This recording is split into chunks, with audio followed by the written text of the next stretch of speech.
하나님께서 오늘 우리에게 주신 말씀은 마태복음 22장 23절부터 33절까지 말씀입니다. 마태복음 22장 23절부터 33절까지 말씀을 저와 한 절씩 번갈아 가며 읽도록 하겠습니다. 마지막 절 33절은 다 함께 읽겠습니다. 제가 먼저 23절 말씀을 봉독하겠습니다. 부활이 없다 하는 사두개인들이 그날 예수께 와서 물어 이르되,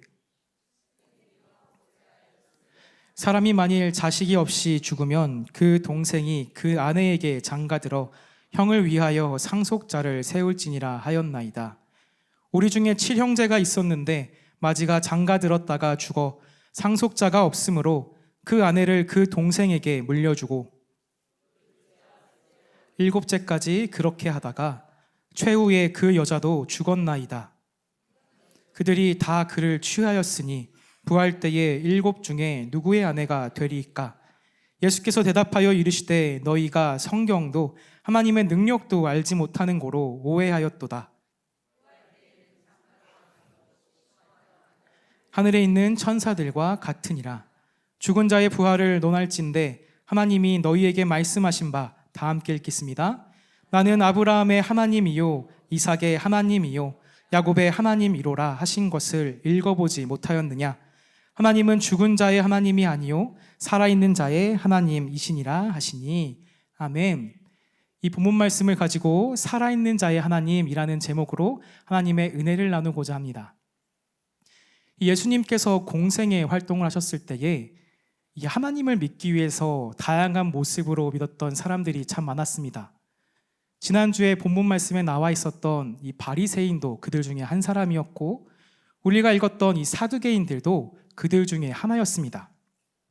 그런데 이 사두개파 사람들은 유력한 제사장 가문의 사람들이었고, 또 한편으로는 공의회의 유력한 당파에 속했던 사람들이었습니다. 이 사람들은 무엇보다 본문에 나와 있는 것처럼 부활을 믿지 않는 사람들이었습니다. 하나님을 믿는데 부활을 믿지 않는다. 참 의문이죠? 왜 이들은 부활을 믿지 않았을까요? 이들이 부활을 믿지 않았던 것은 간단하였습니다. 이들이 믿었던 것은 다른 것이 아니라 모세오경에 국한되었기 때문입니다.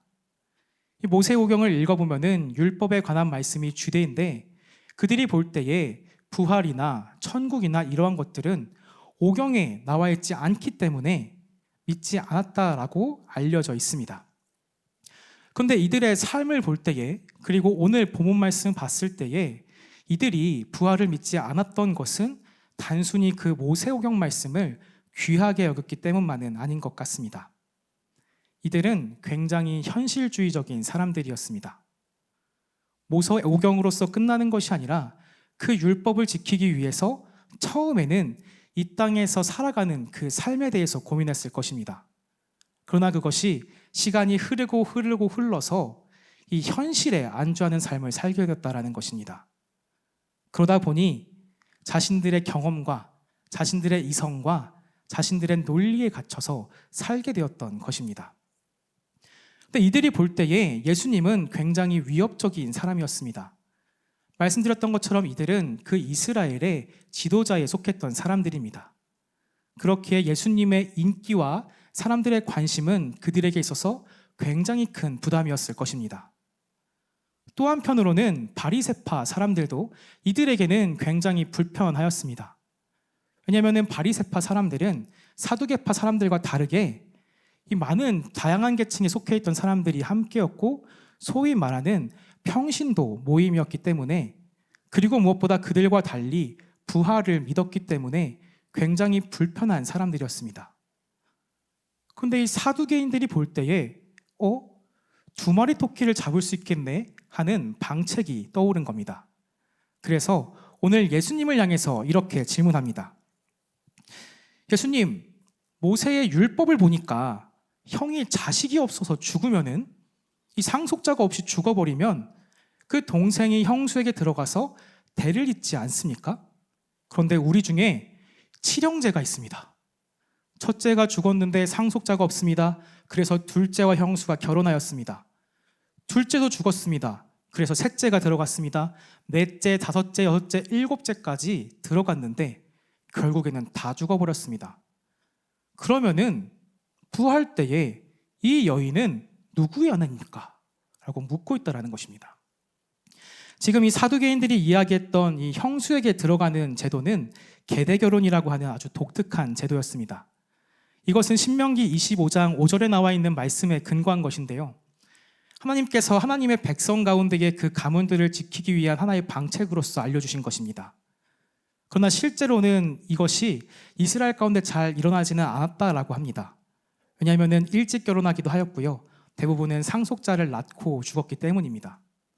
그런데 이 사두개인들은 칠형제라는 말도 안 되는 이야기를 가지고, 그리고 그 칠형제가 모두가 죽는 상황을 가지고 지금 예수님께 묻고 있는 것입니다. 예수님을 난처하게 만들고 무엇보다 부활이 말하는 그것이 얼마나 허황된 이야기인지를 지금 이야기하려고 예수님에게 도전하고 있다는 것입니다. 그런데 예수님께서 이들에게 답하는 내용들을 보면요, 단순히 부활이 있다를 넘어서서 그 부활이 우리에게 어떠한 의미인지를 말해주고 있다는 것입니다. 우리 함께 본문 말씀 29절 말씀을 함께 읽도록 하겠습니다. 본문 29절입니다. 시작.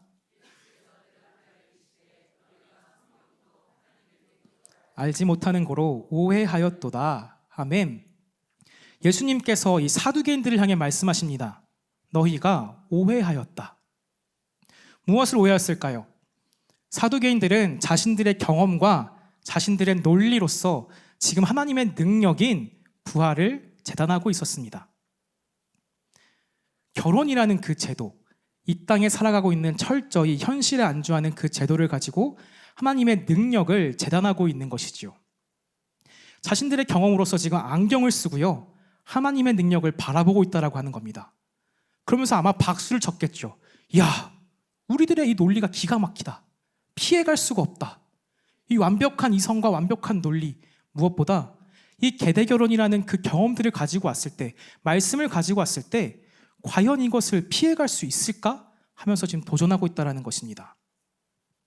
하나님의 능력을, 하나님이 주신 그 생명을 지금 자신들의 경험과 자신들의 이성과 논리로 쳐내고 있다는 것입니다. 사랑하는 성도 여러분, 그렇게 볼 때 과연 우리는 어떠한 안경을 쓰고 하나님의 능력을 바라보고 계십니까? 우리에게 있어서 부활이 정말 산 소망이 되십니까? 간절히 바라고 소망하는 것은 우리 모두에게 이 부활이요, 그냥 이성이나 논리로서 해명하고 해석하는 것이 아니라 믿음으로써 고백할 수 있게 되기를 간절히 소망합니다. 왜냐하면 이 부활은요, 하나님께서 우리에게 주시는 선물, 그 영원한 생명이기 때문입니다. 그런데 그것을요, 이 사두개인들은 자신들의 이성과 논리로서 지금 잘라버리면서요, 야, 그것은 비이성적이다. 야, 부활은 비논리적이다라고 말하면서 지금 거부하고 있다는 것입니다. 사두개인과 이들의 모습을 봤을 때에 이들의 그 세상 사고체계는 비성과 비이성, 그리고 논리와 비논리로 구분되어 있습니다. 그러나 하나님의 능력, 그 부활의 능력은 비논리, 비이성이 아니라 초이성이고 초논리라는 것입니다. 우리의 경험으로서 재단할 수 있는 것이 아니라, 우리의 세계관으로서 어떻게 해석할 수 있는 것이 아니라, 해명하는 것이 아니라 하나님께서 그저 우리에게 주시는 생명이다라는 것입니다. 사랑하는 성도 여러분, 하나님의 능력을 우리의 생각과 우리의 경험과 무엇보다 우리의 이성과 논리로 재단하지 않게 되기를 간절히 소망합니다. 우리가 신앙생활을 하다 보면은 하나님의 능력을 재단할 때가 있습니다. 이것은 안 되겠지, 이것은 불가능할 거야, 이게 어떻게 가능하겠어? 그런데 우리가 믿고 있는 주님은, 우리가 지금 읽고 있는 이 성경은 우리를 향해서 도전하고 있습니다. 믿음의 한 발을 내디뎌라. 너가 갖고 있는 그 한계가 아니라, 너의 이성의 테두리가 아니라, 너의 논리와 경험의 그 한계가 아니라, 그것을 넘어서서 초이성, 초논리, 그 놀라운, 뛰어넘는 그 하나님의 세계로 우리를 초대하고 있다는 것입니다. 사랑하는 성도 여러분, 하나님의 그 생명은 영원합니다. 우리에게 주시는 그 능력은 무궁무진합니다. 우리에게 말씀하시는 그 하나님의 권능은, 우리에게 주시는 그 권세는 우리의 이성과 우리의 경험으로서 닫혀있는 것이 아니라 늘 열려있다는 것을 기억하면서 하나님을 향해 믿음으로써 나아갈 수 있는 오늘 이 하루가 되기를 간절히 소망합니다. 자, 계속해서 예수님께서는 하나님의 능력에 갇혀있는 그들을 향해서 이렇게 얘기합니다. 너희가 오해하였다. 이 오해하였다는 단어의 원뜻을 보면요, 길을 잃다라는 뜻을 갖고 있습니다. 이들이 하나님의 능력을 재단하니까 하나님의 그 놀라운 능력을 자신들의 경험과 이성으로서 한계를 지으니까 길을 잃게 되었다라는 겁니다. 사두개인이 하나님을 믿지 않았을까요? 어쨌든 그들은 하나님을 믿었던 사람들입니다. 그런데 그들이 자신들의 경험과 그 이성으로서 하나님의 능력을 막았을 때에 그들의 신앙의 길이 잃어버리겠다라는 겁니다. 어디로 가야 할지, 어디까지 가야 할지, 누구와 함께 해야 될지 그 길을 잃어버리는 불쌍한 인생이 되었다라는 것입니다. 바라고 소망하는 것은 그 하나님의 능력을 우리가 정말 인정하고 하나님의 능력을 고백함으로 말미암아 하나님께서 우리에게 보여주시는 그 길을 걸을 수 있는 그 믿음이 우리 가운데 있게 되기를 간절히 소망합니다. 우리 예수님께서는 계속해서 말씀하십니다. 함께 본문 30절 말씀을 함께 읽겠습니다. 30절입니다. 시작. 부활 때에는 장가도 아니가고 시집도 아니가고 하늘에 있는 천사들과 같으니라. 아멘. 이 예수님께서는 사두개인의 오해를 바로잡으시면서 부활 때에는 우리 모두가 천사와 같다라고 말씀하십니다. 천사와 같다. 어떠한 의미일까요? 우리가 이렇게 하나님 나라 가면은 부활의 그때에는 멋진 날개도 있고 머리에 링도 있고 멋진 흰옷도 입고 막 아름다운 얼굴로서 보면서 막 하나님 찬양하고 하프 켜고 뭐 그런 걸까요? 천사와 같다. 이 말이 조금 어려워서 이 본문 말씀과 같은 내용을 담고 있는 누가복음 말씀에 보니 이렇게 나와 있습니다. 함께 누가복음 20장 36절 말씀을 함께 읽겠습니다. 누가복음 20장 36절입니다. 시작. 그들은 다시 죽을 수도 없나니 이는 천사와 동등이요 부활의 자녀로서 하나님의 자녀임이라. 아멘. 천사와 같다는 말은 하나님의 자녀와 같다라는 말입니다. 부활의 때 우리가 어떻게 되느냐, 우리의 모습이 어떻게 되느냐, 온전한 하나님의 자녀다라고 지금 이야기합니다. 부활의 자녀, 영원한 생명으로서 얻은 자녀, 그것이 바로 부활이다라고 이야기하고 있습니다. 부활은요, 영원한 생명입니다. 부활은 하나님의 자녀로서 살아가는 것을 의미합니다. 사랑하는 성도 여러분, 우리 모두는 하나님의 자녀입니다. 아멘. 우리 모두는 하나님의 자녀입니다. 이 말씀을 볼 때요, 그렇게 보면요, 우리는요, 지금 이미 부활을 살아가고 있다는 겁니다.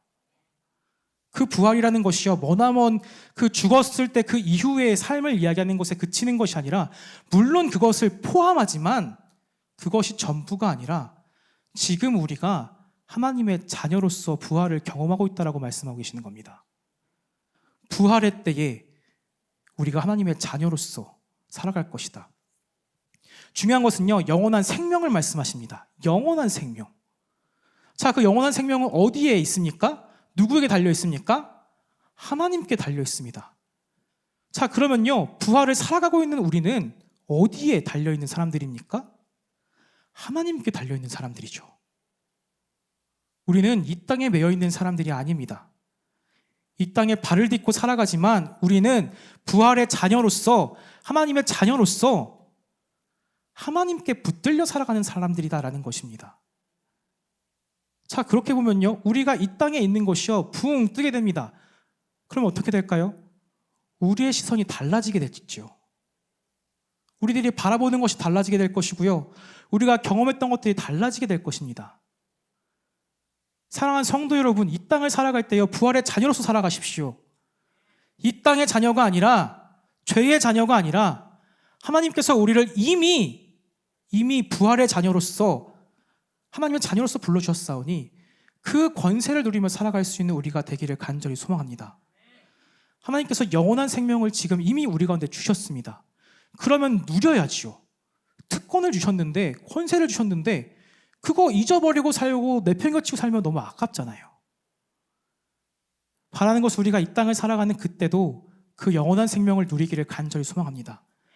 머나먼 미래로 미뤄두는 것이 아니라 지금 우리가 그 생명을 살기를 간절히 소망합니다. 하나님의 그 생명 안에서, 그 사랑 안에서 살아갈 수 있는 우리 모두가 되기를 간절히 소망합니다. 그런데 예수님께서는 부활에 대한 이야기를 여기까지 마치지 않으시고요, 놀라운 말씀 한 가지랍니다. 다 함께 32절 말씀 함께 봉독하도록 하겠습니다. 32절입니다. 시작. 야곱의 하나님이로라 하신 것을 읽어보지 못하였느냐? 하나님은 죽은 자의 하나님이 아니요 살아있는 자의 하나님이시니라 하시니 아멘. 하나님께서 이 사두개인들을 향해 말합니다.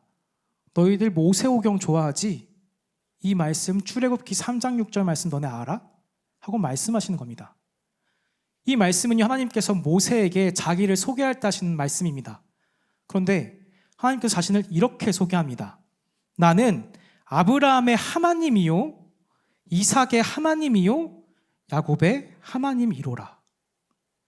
한 번 더 읽어보겠습니다. 나는 아브라함의 하나님이요 이삭의 하나님이요 야곱의 하나님이로라. 뭔가 이상한 거 없으세요? 지금 누구에게 이 말씀하고 계시다고요? 모세에게 하고 계십니다. 자, 아브라함, 이삭, 야곱, 이 사람들은 모세가 살아있을 때 살아있던 사람들일까요? 죽었던 사람들일까요? 죽었던 사람들입니다. 그러면요, 시간을 맞게 이렇게 이야기합니다. 해야 합니다. 나는 아브라함의 하나님이었고 이삭의 하나님이었고 야곱의 하나님이었다. 그렇게 맞죠? 근데 하나님께서 말씀하십니다. 나는 아브라함의 하나님이요 이삭의 하나님이요 야곱의 하나님이로라. 하나님께서요 말씀하시는 겁니다. 그들이 지금 이미 부활 가운데 있다는 것을, 그들이 부활로서 그 영원한 생명 가운데 살고 있다는 것을 자신을 소개할 때요 그 생명을 주시는 분이 누구신지를 소개하면서 선포하고 있다는 겁니다. 아브라함이 그 하나님을 고백했을 때 어떠한 상황이었을까요? 이삭이 아브라함이 하나님에서 그치는 것이 아니라 이삭이 하나님을 이야기했을 때 그의 삶은 어떠한 삶이었을까요? 야곱이 아브라함의 하나님이 아니라 이삭의 하나님이 아니라 자신의 하나님 야곱의 하나님을 고백할 때에 그는 어떠한 상황이었을까요? 우리와 똑같이 이 땅에 발을 디디며 살고 있는 사람들이었다는 겁니다. 사랑하는 성도 여러분, 이제는 우리 하나님을 고백하게 되기를 간절히 소망합니다. 아브라함의 하나님, 이삭의 하나님, 야곱의 하나님에서 그치는 것이 아니라 그 살아계신 하나님을 고백할 수 있는 우리 모두가 되기를 간절히 소망합니다. 중요한 것은요, 말씀하세요. 나는 살아있는 자의 하나님이시다. 너네가 지금 죽은 자의 부활을 이야기하고 있지? 그것은 미뤄둬라. 지금 이 땅을 살아가는 너희도 부활을 누릴 수 있는데, 그 영원한 생명을 살아갈 수 있는데 왜 죽은 자 하나님을 이야기하고 있냐라고 말씀하시면서 하나님은 지금도 살아서 계시며 죽은 자의 하나님이 아니라 살아있는 자 하나님이시다라고 말씀하고 계시다라는 겁니다. 하나님은 살아계십니다. 그리고 그 하나님은 살아있는 지금 우리 하나님이십니다. 바라고 소망하는 것은 우리 하나님을요 죽은 뒤 하나님으로 밀어버리는 것이 아니라요 지금 우리가 발딛고 있는 이 땅을 살아갈 때에 우리 하나님으로서 고백할 수 있는 믿음이 있기를 간절히 소망합니다. 영원한 생명이라는 것이 그 죽음 뒤의 영원한 생명을 이야기하는 것이 아니라 어제도 오늘도 내일도 우리 가운데 생명을 주시는 그 하나님의 영원한 생명인 것을 기억하면서 우리가 부활을 살아갈 수 있는 그 믿음이 우리 가운데 있게 되기를 간절히 소망합니다. 살아있다는 것은 역동적입니다. 살아있다는 것은 자라나고요, 살아있다는 것은 변화합니다. 그 이야기는 무엇이냐면요, 우리에 향한 그 하나님은 살아계신 분이시다라는 겁니다. 지금도 일하고 계시고 지금도 역동하고 계시고 지금도 우리와 함께 하십니다. 아브라함이, 이삭이, 야곱이 어떠한 가운데 하나님을 고백했습니까? 이 땅에 살아갈 뿐만이 아니라 우리와 똑같은 문제 상황 속에서 하나님을 고백하였습니다. 그런데 그 역동하시는 하나님, 일하시는 하나님, 살아계신 하나님을 만났을 때에 자신들의 문제를 돌파하면서 고백합니다. 아브라함의 하나님, 이삭의 하나님, 야곱의 하나님. 바라는 것은 오늘 하루를 살아갈 때에 그 부활의 소망을 지금 우리들의 살아가는 그 삶 가운데 고백하기를 간절히 소망합니다. 부활이라는 것은 우리 삶의 가장 큰 문제인 죽음을 이긴 사건입니다. 죽음은요, 인간에게 있어서 그 누구도 피해갈 수 없는 문제입니다. 우리가 각자 문제를 가지고 있지만 그 문제들은 각자의 문제입니다. 그러나 우리가 사람으로서 존재적으로서 피해갈 수 없는 문제가 무엇이냐? 공통된 문제가 무엇이냐? 죽음입니다. 그러나 우리 주님께서 그 죽음을 이기신 것이 바로 부활의 사건입니다. 그것을 보여주시며 우리에게 말씀하시는 것입니다.